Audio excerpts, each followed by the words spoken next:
আজকে তো 2 দিন হয়ে গেল জিলহজের চাঁদ উঠছে না। এই যে মক্কায় যারা হজ করতে যাবে কাবা ঘর, ওটাও তো কাবা। আমার মুর্শিদ কাবারও কাবা, এতে কোনো সন্দেহ নাই। যেইটার জাহের নাই ওটার বাতেনও নাই।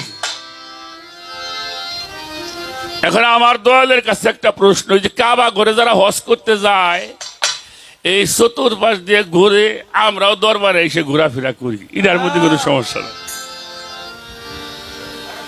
কিন্তু এই কাবা ঘরের সাথে একটা পাথর আছে।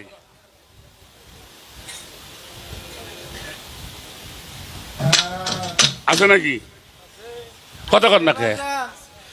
তো গুরু যদি কাবা হয়, এই যে নকশাটা ওখানে দেখা যায় যেখানে হাজিরা চুমা করে, আপনার দেহের মধ্যে নকশাটা কোথায় হেন আমি চুমা দেবো?